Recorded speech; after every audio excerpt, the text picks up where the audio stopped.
मेरा देश महान कहने वालों से सबसे पहले एक बात कहना चाहता हूं कि यह कथित धर्मनिरपेक्ष देश हिंदुओं को छोड़कर सबका है, क्योंकि यहाँ का मुसलमान भी हिंदुओं का धर्म परिवर्तन करवा सकता है, ईसाई भी करवा सकता है और तो और राम पर कब्जा भी कर सकता है, शिव पर भी कब्जा कर सकता है और अब श्री कृष्ण पर भी कर लिया। इस वीडियो को आंख नाक कान खोलकर देखने की आपसे गुजारिश ही कर सकता हूं। गुजरात में एक जगह है द्वारका, जो हिंदुओं के श्री कृष्ण द्वारा बसाई गई नगरी थी, जिसका नाम भी श्री कृष्ण के कारण है। लेकिन अब ये वक्फ की संपत्ति है, जिसके सबूत आज से नहीं न जाने कब से हिंदू धर्म ग्रंथ में है। उसी द्वारका में अवैध रूप से मज़ारें बन गई, बाकी मस्जिदें और मदरसे बनाने का काम रफ्तार पकड़ रहा था। लेकिन अच्छी बात यह है कि अब इन्हें तोड़ा जा रहा है। यहाँ सवाल ये कतई भी नहीं है कि क्यों तोड़ा जा रहा है, बल्कि सवाल सबसे बढ़कर ये है कि आखिर जो नगरी भगवान श्री कृष्ण की नगरी है, वहाँ पर अचानक से ही तो मज़ारें नहीं बन गई होंगी, अचानक से ही तो निर्माण नहीं हुए होंगे, अचानक से ही तो बेट द्वारका जो द्वीप है उस पर मुस्लिमों की बस्ती नहीं बस गई होगी। जब यह अचानक से नहीं हुआ तो क्या इस निर्माण के लिए किसी को दोषी ठहराया जाएगा? अगर अपने व्यक्तिगत विचार को आपके सामने रखूं तो इसके दोषी हम हैं। इन मज़ारों के दोषी वो मुल्ला मौलवी बिल्कुल नहीं जिन्होंने ये बनाई, बल्कि दोषी हिंदू है, क्योंकि हमने उन्हें ऐसा करने की इजाज़त दी। और क्यों दी, उस बात को आप सोचिएगा। मुझे आपके कमेंट की प्रतीक्षा रहेगी। ये निर्माण उस गुजरात में हुए जो गैर भाजपाई दलों के मुताबिक हिंदुत्व की प्रयोगशाला है। और अगर मोदी के हिंदुत्व की प्रयोगशाला में ये हाल है, तो फिर ऐसे प्रदेशों में गैर मुस्लिमों का क्या हाल होता होगा? सोचने वाली बात है। जो जानकारियां सामने आई हैं वो चौंकाने वाली ही नहीं बल्कि डराने वाली हैं। वो विभाजन और कट्टरता की उस तस्वीर को सामने रखती हैं जो आम जनता शायद ही समझ पाए। इंडिया टीवी के रजत शर्मा ने भी एक विस्तृत लेख लिखा है और उन्होंने तमाम तरह के अवैध निर्माणों पर यही सवाल उठाया है कि आखिर ऐसा कैसे होता रहा। और सबसे हैरान करने वाली बात यही है, और सबसे ज़्यादा बेशर्मी की बात यही है कि इस बात को लेकर वक्फ बोर्ड अपना दावा करने के लिए कोर्ट भी पहुंच गया था। तब गुजरात के उच्च न्यायालय ने हैरानी व्यक्त करते हुए कहा था कि कृष्ण नगरी में वक्फ का क्या हक। पाकिस्तान से मात्र कुछ ही किलोमीटर की दूरी पर स्थित बेट द्वारका में इस वक्त अवैध निर्माण हो जाना कितना बड़ा खतरा है, ये समझा जा सकता है। सोशल मीडिया पर लोगों ने बताया कि कैसे बेट द्वारका में हिंदू समाज के लड़के लड़कियों को मुस्लिम युवक फंसाया करते थे। रजत शर्मा आगे लिखते हैं कि ऑपरेशन क्लीन अप के दौरान बालापार अभय माता मंदिर, हनुमान डांडी रोड, ओखा नगर पालिका वार्ड ऑफिस, धींगेश्वर महादेव मंदिर और कई बाकी इलाकों में अवैध निर्माण को तोड़ा गया। अतिक्रमणकारियों ने सरकारी बंजर जमीन और वन भूमि को भी नहीं बख्शा। अधिकारियों ने बुलडोजर से दरगाह सिद्धि बाबा, दरगाह बाला पीर, दरगाह कमरुद्दीन शाह पीर, हजरत दौलत शाह पीर और आलम शाह पीर की मज़ार को भी ध्वस्त कर दिया।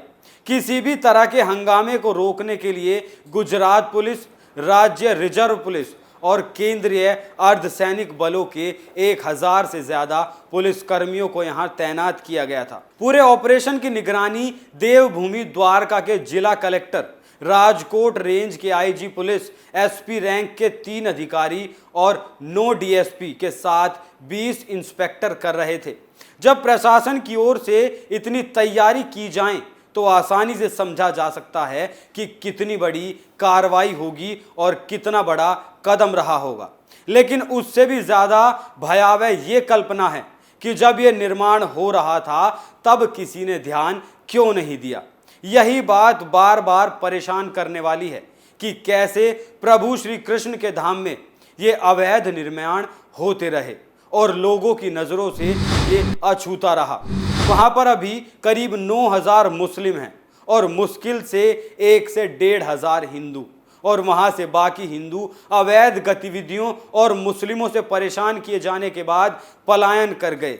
क्या ऐसा हो सकता है कि जहां पर आम आदमी भी सहजता से ना जा पाए, वहां पर निर्माण सामग्री मतलब बिल्डिंग मटेरियल पहुंचता रहा और किसी ने भी नहीं देखा? वो इसलिए नहीं देखा क्योंकि आंखों पर धर्मनिरपेक्षता की पट्टी बंधी थी। पाकिस्तान के इतना नज़दीक होते हुए भी इस अवैध निर्माण पर इतने सालों तक किसी की नज़र नहीं पड़ी। यही वो कांटा है जो लोगों के दिल में गहरे तक धंस चुका। क्या इतने सालों तक शिकायतें नहीं पहुंची होंगी? यदि शिकायतें पहुंची थी तो प्रतिक्रिया क्यों नहीं हुई? कोई कदम क्यों नहीं उठाया गया? और इस संबंध में गुजरात को हिंदुत्व की प्रयोगशाला कहने वाला विपक्ष भी इस बात से आंखें मूंदे रहा। इतना ही नहीं, धार्मिक नगरी बेट द्वारका जो सैकड़ों सालों से धार्मिक स्थान रहा है, वो अब तस्करी का केंद्र बन चुका है। वो भी प्रश्न लोग उठाते हैं कि आखिर कैसे बिना कागजों के वहां पर लोगों को पानी बिजली के कनेक्शन दिए गए, क्योंकि वहां पर रहने वाले 90% मुस्लिम अवैध नागरिक हैं। सवाल ये भी है कि क्या उन अधिकारियों पर कोई कार्रवाई की जाएगी जिन्होंने इन अवैध निर्माणों को बनने में सहायता की या जानबूझकर आंखें मूंद ली?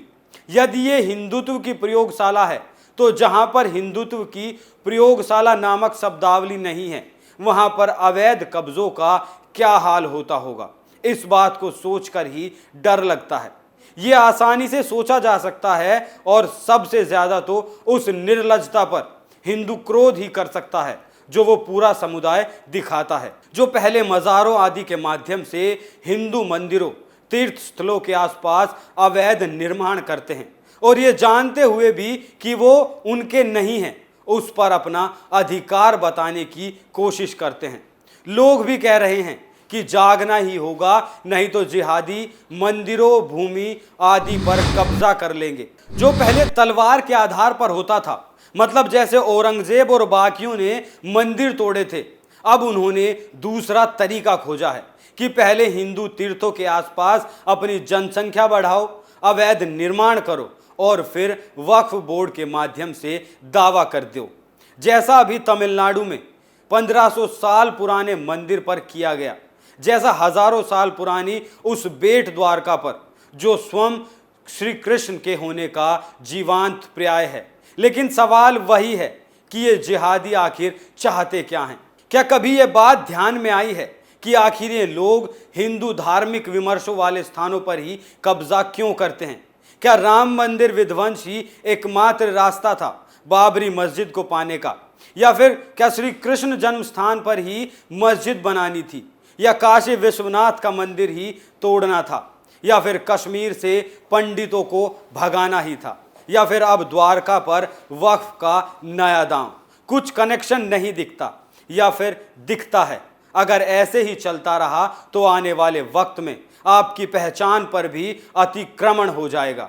ये आपकी पूरी पहचान और पूरे अस्तित्व को ही नष्ट करने वाला कुकृत्य है। विमर्श पर अधिकार का अर्थ है पूरी धार्मिक पहचान को मसलकर नष्ट करने का मामला। इसलिए बेट द्वारका पर किया गया अतिक्रमण हिंदुओं की पहचान, हिंदुओं की धार्मिक विमर्श पर बहुत बड़ा हमला था, क्योंकि इससे मुस्लिमों ने अपनी पहचान उस स्थान पर थोप दी जो वास्तव में हिंदुओं के सबसे बड़े तीर्थों में से इसलिए है क्योंकि वहां पर प्रभु ने स्वयं शासन किया था। वो प्रभु की लीलाओं का केंद्र था, वो प्रभु के साक्षात अवतरण का प्रमाण है।